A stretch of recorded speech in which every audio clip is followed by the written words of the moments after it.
Bom dia, pessoal! Começando mais um episódio da Super Live, segunda edição. Hoje a gente vai falar do tema inflação. Então vamos esperar aí o pessoal entrando.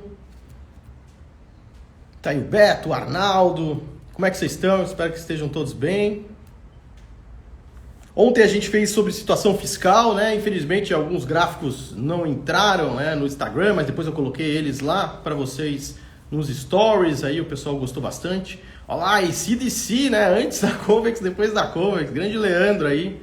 Tá aí o Cezinha. Deixa enquanto o pessoal vai entrando, eu vou até testar para ver se hoje a gente vai conseguir ver alguns gráficos. Então vamos dar uma testada primeiro. Vamos ver, esse deu certo. Ah, vai dar certo. Ah, aprendi agora, ó. Aprendi. Esse era o gráfico que eu queria mostrar para vocês ontem, né, da situação fiscal, né?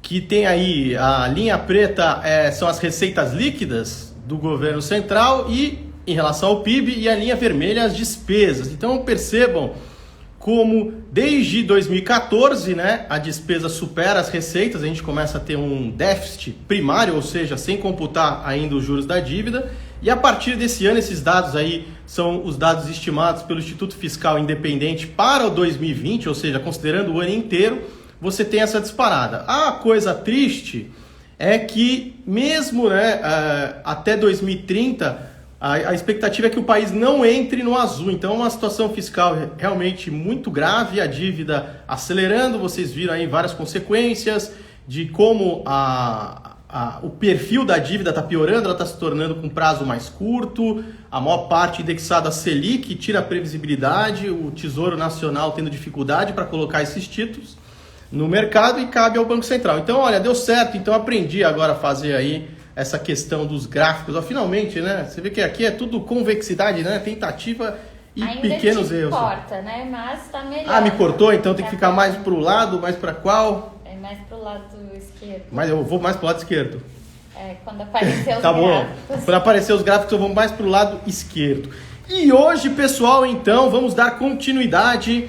Hoje vamos falar... Olha lá, tô falando que só aparece uma metade de mim, tá?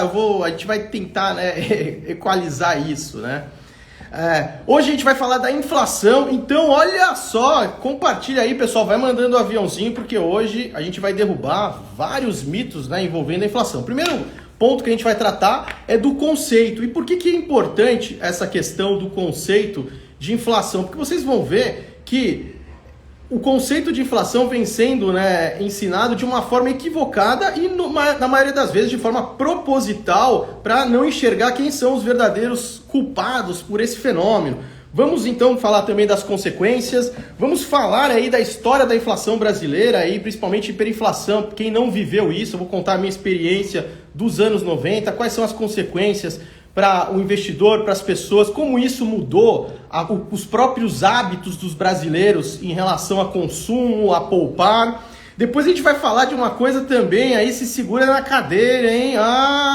1995, né? O programa ProER, que teve que socorrer os bancos, né? Porque, para quem não sabe, os bancos brasileiros não sabiam ganhar dinheiro em um ambiente sem inflação, e aí eles praticamente, né, o sistema financeiro brasileiro quebrou, né? E teve que ser socorrido. Então a gente teve o nosso 2008, né? Eu vou tirar os comentários quando a gente começar a tratar dos tópicos, né? Só para o pessoal aí se apresentando, falando. Vamos falar aí da inflação acumulada. Um outro ponto que vocês pediram demais é as diferenças de metodologia. Então eu vou explicar para vocês e ensinar a diferença, qual a metodologia do IPCA, do IGPM, do IGPDI. Vamos falar também da situação atual, né? Analisando, então, que perspectivas que a gente tem, né, em relação à inflação dos Estados Unidos, do Brasil, do mundo, enfim. Então, dito isso, vou desabilitar aí os comentários e a gente vai começar, então, com a parte mais importante. Então, só um minutinho.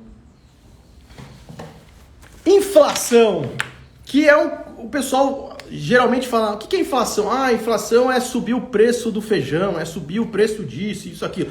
Tá, então vamos organizar esse conceito para ficar de uma forma bem simples. Então, primeira informação importante, inflação é um fenômeno monetário. Inflação é um fenômeno monetário. Quer dizer o quê? Inflação é um aumento da oferta monetária em relação aos produtos e serviços de uma economia. Vamos pensar agora um exemplo prático. Quando eu era criança, eu cheguei para o meu pai e falei: pai, por que o governo não imprime dinheiro e deixa todo mundo rico e aí resolve o problema e tal? Ele deu risada e não respondeu a questão para mim, né? Obviamente meu pai sempre incentivava que eu fosse atrás. Tempos depois, né, estudando, a gente vai descobrir. Então eu vou dar um exemplo bem simples. Vamos agora supor que o Banco Central do Brasil, ele resolveu imprimir dinheiro e distribuir dinheiro, criando dinheiro do nada, para tornar cada brasileiro milionário. Então todo mundo vai receber R$1 milhão. Então, a partir de agora, o Banco Central vai distribuir R$1 milhão. Qual é o impacto disso? Vai ficar todo mundo rico? Vamos pensar. Um país, uma economia, tem uma determinada capacidade de produzir produtos e serviços. E isso é restrito ao quê? Ao limite da matéria-prima disponível nesse país, da mão de obra disponível nesse país, do tempo para produzir isso, da tecnologia, se você tem ou não, você sabe produzir determinados produtos e serviços, ou seja, tem uma série de restrições. Então o que acontece se agora, de forma instantânea, todos os brasileiros são milionários, eles têm um poder de compra altíssimo, só que você tem um limite da oferta de produtos e serviços. O país só consegue produzir tantas geladeiras, tantos fogões, tantos carros, tantas motos, bicicletas, e aí sai todo mundo para consumir. O que acontece? Você tem uma procura muito grande para o produto, só que eles estão restritos. O que acontece com os preços disso? Lei da oferta e da procura dispara. Ah, Richard, mas eu quero comprar no exterior. Quem disse que eu queria comprar no Brasil? Mas para você comprar no exterior, você vai precisar trocar a moeda local, no caso nosso, o real, por moeda estrangeira, dólares. Sai todo mundo para comprar dólar. O que acontece com o preço do dólar? Dispara. Então, regra, né? Na economia não tem como você criar dinheiro do nada e achar que isso vai gerar riqueza. Pelo contrário, vai gerar uma série de desequilíbrios, porque a gente está lidando o quê? Com a escassez. Você tem uma escassez para produzir produtos e serviços, que é limitado pelo tempo para produzir, tecnologia. O Brasil não detém a tecnologia de produção de todo tipo de produto, de matérias-primas, de mão de obra disponível, qualificação dessa mão de obra. Então, quando você aumenta a oferta monetária em relação aos produtos e serviços existentes naquela economia, você está o quê? Desequilibrando isso, e aí você vai provocar uma série de consequências. Então, a primeira informação importante é essa: inflação é um fenômeno monetário, significa aumento da oferta monetária em relação aos produtos e serviços de determinada economia, e ela tem várias consequências. Uma dessas consequências é o aumento generalizado dos preços ao consumidor. Só que aí você tem um caminho a percorrer até chegar a isso. Então, vamos falar de algumas consequências quando você tem um aumento da oferta monetária. Outro ponto que é terrível em relação a esse processo inflacionário é que a inflação é uma máquina de gerar desigualdades. Uma máquina de gerar desigualdades. Por quê? Porque dependendo da onde entra esse dinheiro novo criado, quem tem acesso primeiro a esse dinheiro novo criado é quem vai se beneficiar. E conforme ele vai se espalhando pela economia, quem está lá no final, né, da ponta, por exemplo, as classes menos favorecidas que vão receber, né, esse recurso no final, eles já vão pegar o quê? Com a alta já de preços dos ativos. Então, por exemplo, dependendo de onde entra o dinheiro, então qual que é o caminho mais comum? Por exemplo, se a gente for ver nos Estados Unidos nos últimos anos, o dinheiro criado do nada, ele se concentrou no mercado financeiro. Qual foi uma das consequências disso? Foi formar as chamadas bolhas de ativos. Então, você vê lá precificação de ações, de títulos de dívida, tudo lá na lua, você não distinguindo aquilo que é bom daquilo que é ruim. Outro processo, aí conforme isso vai se espalhando pela economia, chega o ponto então que você tem essa chamada inflação de preços. E aí vem uma outra informação, pessoal. É muito comum as pessoas se equivocarem quando a gente fala de inflação de preços Inflação de preço é o quê? É um aumento generalizado dos preços. Então não é porque está subindo o feijão, ou o tomate, ou a conta de luz. Não, na média os preços estão subindo e com isso o seu poder aquisitivo, o poder aquisitivo daquela moeda está se depreciando, porque você vai precisar de uma quantidade maior daquele dinheiro para comprar as mesmas coisas. E um erro comum é, por exemplo, se eu falo, a inflação está 2%, aí o pessoal fala, a inflação está baixa. Na cabeça das pessoas é como se os preços estivessem caindo ou estáveis, mas não, né? Se a inflação está 2%, está querendo dizer o quê? Os preços continuam subindo, mas numa velocidade menor, mas estão subindo, né, de forma generalizada a 2% ao ano. E quando você coloca isso numa perspectiva de longo prazo, isso aí tem um poder terrível. Então, só para citar um exemplo. Se eu chegasse para vocês e falasse o seguinte, eu tenho um amigo que em julho de 1994, ele comprou um apartamento por 200 mil reais. E ontem ele me ligou e falou, Richard, no final de julho, agora, eu vendi esse apartamento por 1 milhão e 200 mil reais. Então o cara comprou por 200 mil em julho de 94 e vendeu por 1 milhão e 200 agora, né, no mês passado. Agora no final do mês passado. Aí você fala, pô, será que o cara fez um bom negócio, né? O cara é um gênio, né? Imagina, comprou por 200, vendeu por 1 milhão e 200. Será que ele ganha alguma coisa? Se a gente pegar a inflação oficial do Plano Real, o Plano Real foi implementado em julho de 1994 e até julho de 2020, você teve o que você precisava, você comprava com R$1, agora hoje você precisa de R$ 6,23. Ou seja, visto de outra forma, a nossa moeda, mesmo diante de um plano de estabilização que é o mais bem sucedido da nossa história, teve uma perda de poder aquisitivo de 84%. Então, o cara que comprou por 200 mil o apartamento e vendeu por 1 milhão e 200, na verdade, se a gente for fazer a conta, ele perdeu para a inflação do período. Isso é chamado de ilusão monetária e acontece demais nos investimentos. Para você ver, mesmo aí com um plano de estabilização tão bem sucedido, a perda de poder aquisitivo desde julho de 1994. Mas o Brasil, ele já passou alguns períodos aí, assim, absurdos, inflacionários. E por que eu falo que quando você não conhece o conceito de inflação, como ele deve ser, da forma correta, tecnicamente, você está culpando aquelas pessoas que não tem nada a ver.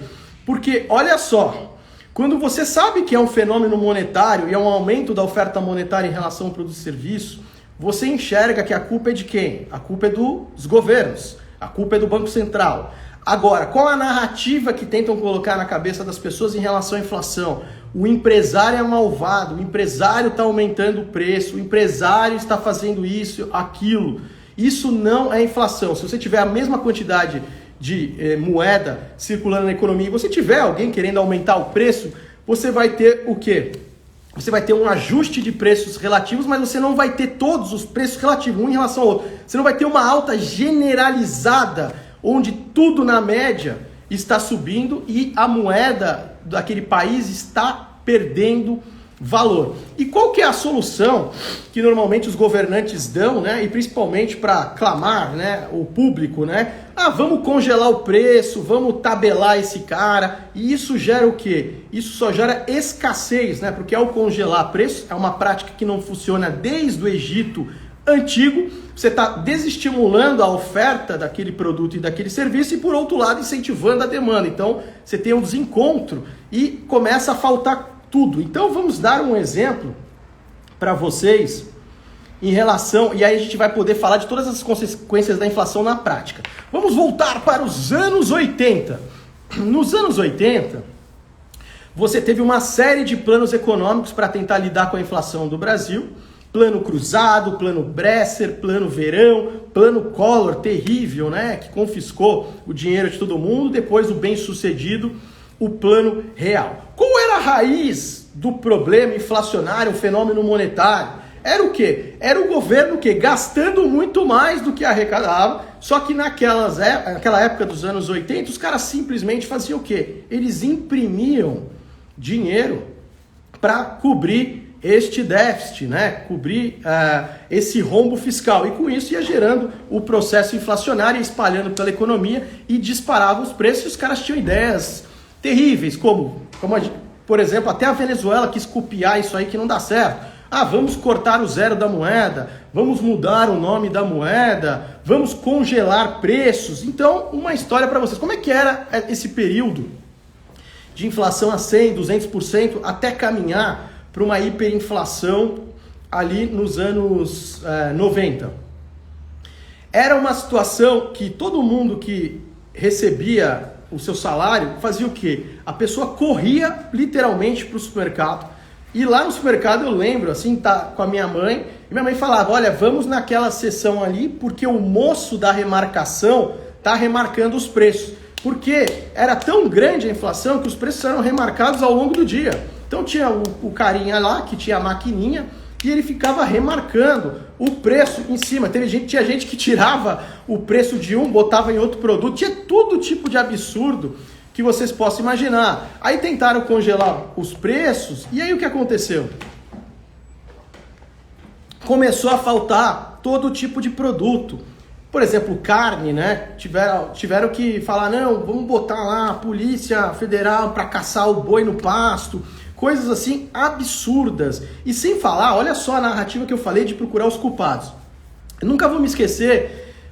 quando eu era criança, estava com meu pai, que frequentava muito uma padaria, e lá na padaria tinha o dono da padaria, o senhor Magalhães, chama Padaria América, e eu nunca vou esquecer a cena, o cara sendo algemado e sendo levado. Por quê? Porque tinha na época um negócio chamado fiscal do Sarney, para você denunciar se o preço das coisas estivesse diferentes do que está marcado na tabela que o governo estipulou. E aí alguém denunciou o seu Magalhães, por conta de que ele tinha aumentado o preço da mussarela. E aí foram lá, foi a polícia, a Sunab, não sei o que, prenderam o cara saiu algemado e tinha gente aplaudindo ainda. É, isso mesmo, bandido, aumentou a mussarela, etc. E aí eu lembro que meu pai, ele virou pra mim e falou, olha só, isso é pra você tem que estudar economia pra você entender que esse tipo de coisa aí é bizarro. Vocês viram que é uma coisa que, tipo, até me incomoda, né? Que foi uma das cenas bárbaras que eu vi e como a narrativa colou contra o empresário. Você tinha um problema originado de um fenômeno monetário e você estava incentivando a própria sociedade a ficar se policiando entre si e ficar, não, aumentou isso, aumentou aquilo. Tem vários vídeos na internet também para vocês olharem do plano cruzado, do pessoal indo no supermercado, um cara pegando, este rolo de papel higiênico deveria custar tantos cruzeiros, esta fralda não sei o que, tipo uma coisa absurda. Então, quais os impactos disso? Você tem todo um desarranjo da estrutura econômica, você tem a dificuldade do próprio cálculo econômico para os empreendedores fazerem, pensarem em investimentos, você tem um desincentivo às pessoas pouparem, as pessoas iam lá e gastavam tudo que tinham rapidamente o salário para não perder valor. E aí vem aquele ponto que eu falo porque que é uma máquina de gerar desigualdade. Quem eram os mais prejudicados? As classes menos favorecidas que não tinham como se defender da inflação. E literalmente, né, o poder de compra deles era destruído ao longo do mês. Então é um processo terrível, terrível. E quando que ele começa a entrar para hiperinflação? Depois do fracasso desses planos, né, faltando produtos, chega o plano Collor falando que ia dar um golpe de judô na inflação e acabar com a inflação no único golpe, mas era o confisco. Que aí foi uma das coisas mais tenebrosas que já aconteceram em termos de política econômica da história do mundo, né, e da história do nosso país.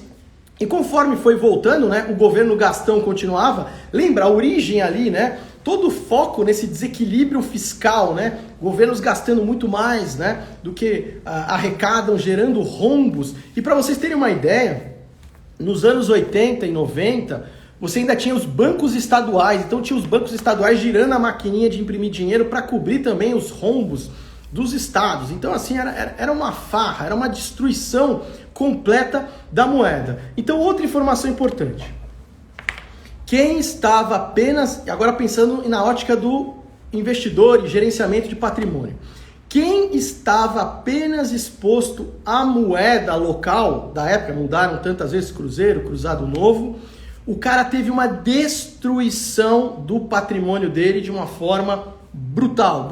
Se o cara não tivesse uma exposição em moeda forte ou deu sorte adquirindo algum imóvel que bem localizado, que se valorizou, mas o cara foi dizimado. E o plano Collor, então, né, dizimou então quantas pessoas, né, que perderam, porque depois eles falaram, vamos te devolver daqui tantos meses, pagando isso, enfim. Então, para vocês verem que às vezes a gente quer culpar alguns hábitos dos brasileiros, mas olha, por décadas convivendo com uma inflação altíssima e convivendo com hiperinflação, isso gerou o quê?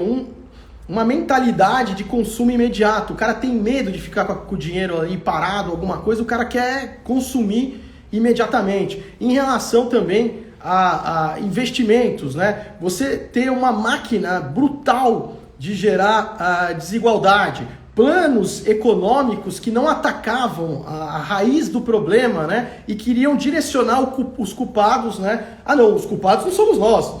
Nós que estamos gastando mais do que arrecadamos, nós que estamos gerando um rombo fiscal absurdo. Não, o culpado é o malvado do empresário. Imagina, não importa se o ambiente de negócio é ruim, não importa se a gente está injetando tanto dinheiro na economia para cobrir déficit, não importa, não tem essa. Então, é muito importante a gente ter claro que é um fenômeno monetário, olhar quem é o culpado e quem detém o monopólio da oferta de moeda, ou seja, quem está controlando isso, que dependendo do ponto onde entra esse dinheiro novo, ali estão os beneficiários, e aí ao longo do tempo ele vai se espalhando pela economia. Depois, no final, eu vou falar também, analisar a situação atual, vou falar também da situação americana, por que não deu inflação de preço ao consumidor, mesmo injetando tanto dinheiro. Então calma aí quem está já pensando nisso. Você vê, eu já estou antecipando até, não tem os comentários, mas eu sei que teria esse comentário.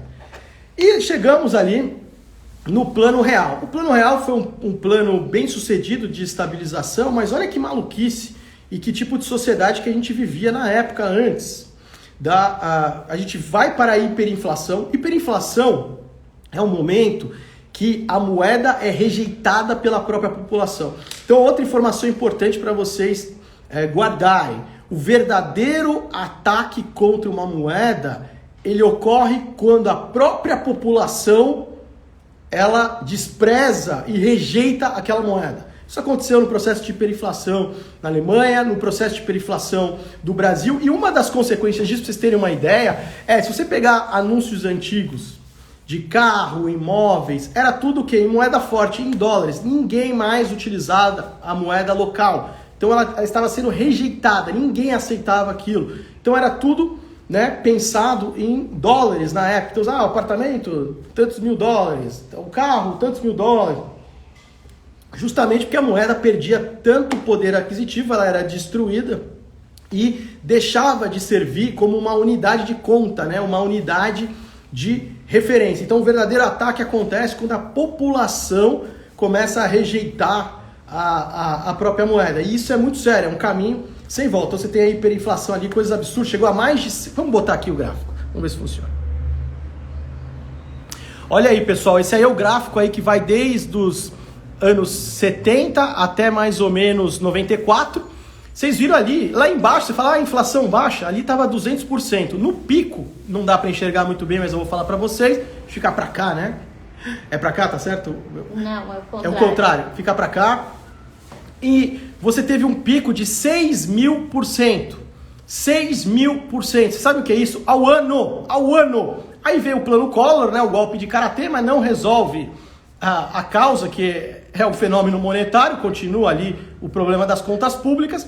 E aí você tem a nova disparada, né? E outro detalhe interessante desse período do plano Collor é que a gente teve um outro experimento no Brasil terrível. Para quem não sabe, parte da dívida pública foi monetizada. Ou seja, é maluco, você quer receber aí o negócio? Tá aqui a grana na tua mão, tá aqui, imprime dinheiro e te pago, maluco. Se isso aí vai virar hiperinflação, esse dinheiro vai virar pó, já não é problema meu. Então a inflação, ela pode ser utilizada também como um recurso do governo justamente, né, para, em termos reais, reduzir a dívida dele. Então ele fala, maluco, eu te devo tanto, essa quantidade absurda de dinheiro, tá, mas agora imprimi e te paguei, esse dinheiro não vale nada, problema teu.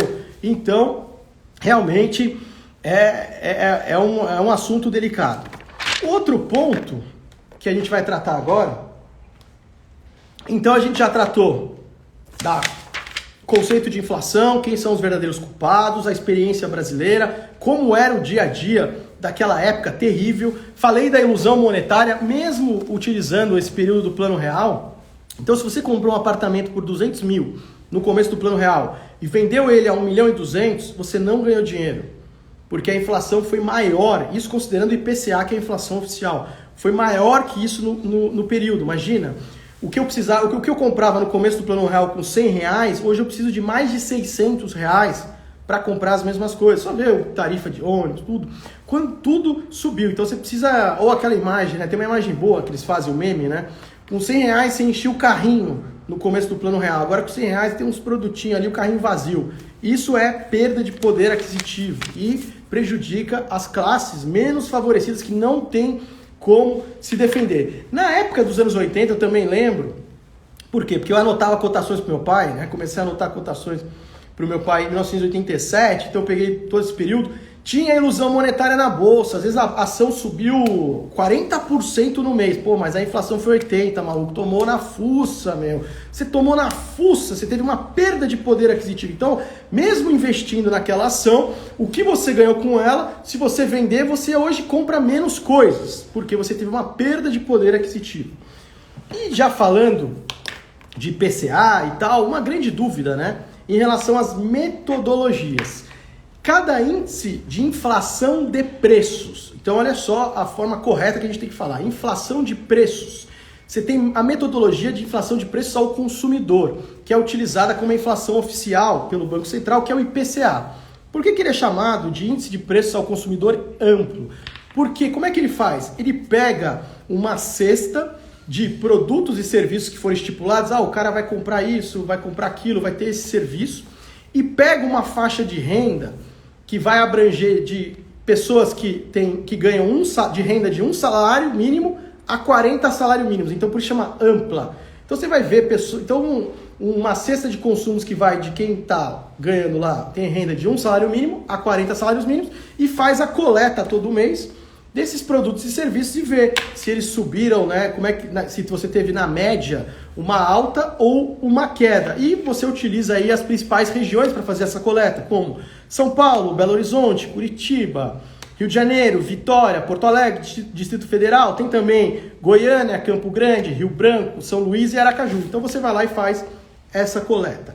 Já o IGPM, o IPCA é apurado pelo IBGE, o IGPM pela Fundação Getúlio Vargas, ele tem uma metodologia diferente. Por quê? Porque ele utiliza a maior parte dele, os chamados preços no atacado, que é para ver, né, dos produtores, como é que está, se você tem uma alta ou não generalizada de preços no atacado junto a esses produtores. Então a formulinha é 60% da composição índice de preço no atacado, 30% de índice de preço ao consumidor e também entra 10% na metodologia do IGPM do Índice Nacional da Construção Civil.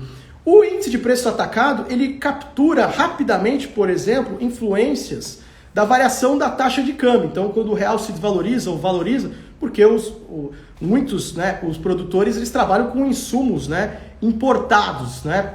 Ninguém consegue produzir tudo, é mais do que natural isso. E a gente está vendo que, por exemplo, enquanto o IPCA ele está aparentemente comportado lá, o pessoal falando, o IGPM e o IGPDI, qual a diferença do IGPM para o IGPDI? IGPM, ele faz a coleta de preços do dia 21 ao dia 20 do outro mês. O IGPDI é exatamente a mesma metodologia, só que ele faz a coleta do começo do mês ao final. Então você tem essas duas óticas, porque dependendo do instante que você está fazendo a coleta de preços, você tem algumas variações.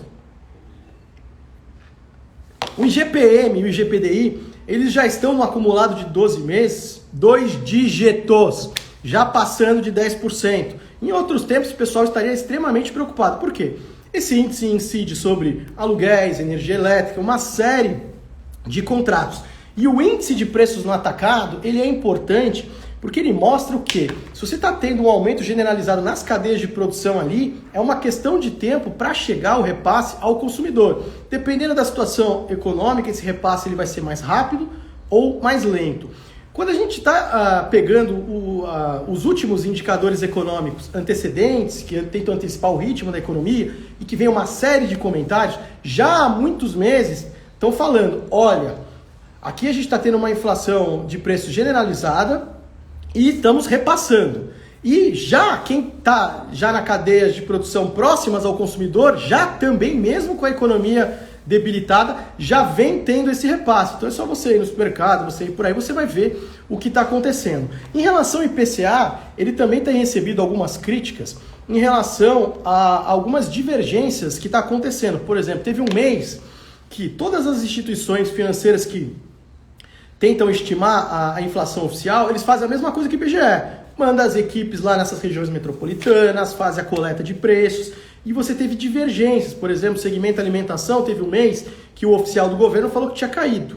E de todas as instituições financeiras, de uma forma unânime, tinha subido.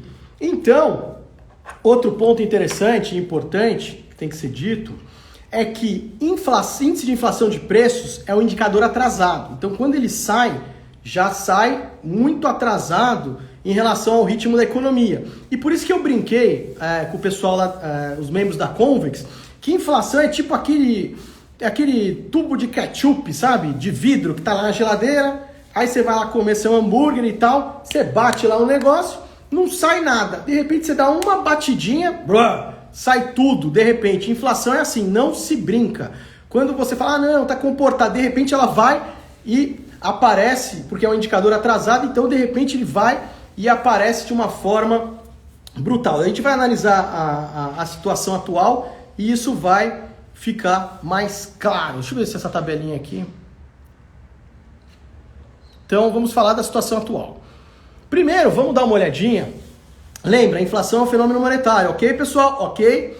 Vamos dar uma olhadinha. Este gráfico é a variação anual, ou seja, comparado esse período com o período do ano passado, da oferta monetária dos Estados Unidos, e este gráfico vai desde 1960. As bolinhas brancas estão marcando aí, os círculos brancos estão marcando alguns pontos importantes. Ali, aquele primeiro que eu marquei, você lendo da esquerda, deixa eu ficar para cá, né? Da esquerda para a direita. Para cá. Para cá agora. Da esquerda para a direita, mas não tem problema me cortar, né? O importante é vocês focarem no gráfico. Da esquerda para a direita, você tem ali os anos 60. Então, olha lá, você teve um aumento forte da oferta monetária, foi um período inflacionário e que chegou como consequência também a inflação de preços ao consumidor nos Estados Unidos. Depois do segundo que eu marco ali, é o de 2008, que você teve um aumento da oferta monetária também. Agora, olha, dá uma olhadinha nesse último aí, que é o dado mais recente. É o de agora, pessoal.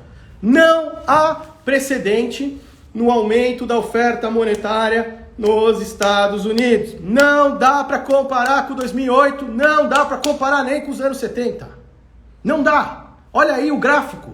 Tá aí uma variação brutal. O negócio foi pro teto do gráfico. Não dá pra ver. Não? Deixa eu ver como é que tá. Ah, não tá dando pra ver. A Tatá tá me mostrando. É que pra mim tá mostrando certinho. Tá.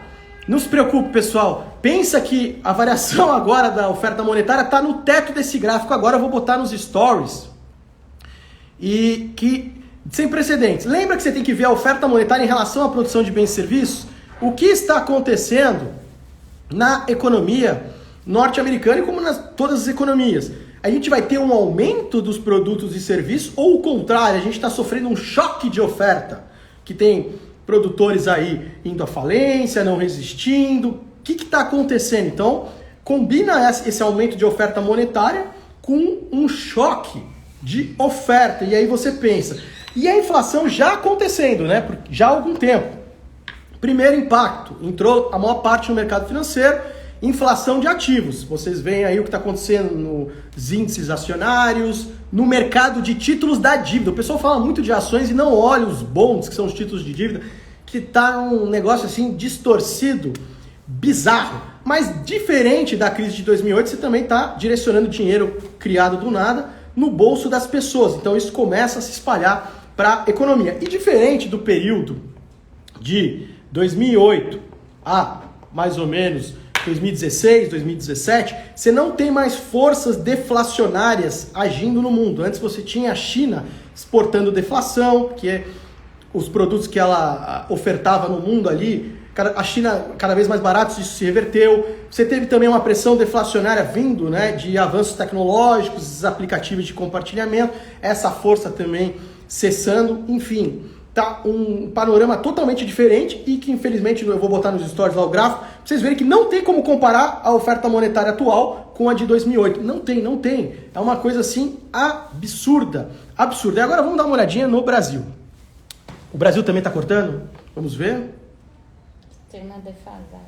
No caso do Brasil, esse gráfico ele é desde o começo do Plano Real, em 1994. Tá cortando. Tá vendo o pedacinho do círculo branco ali, o espacinho?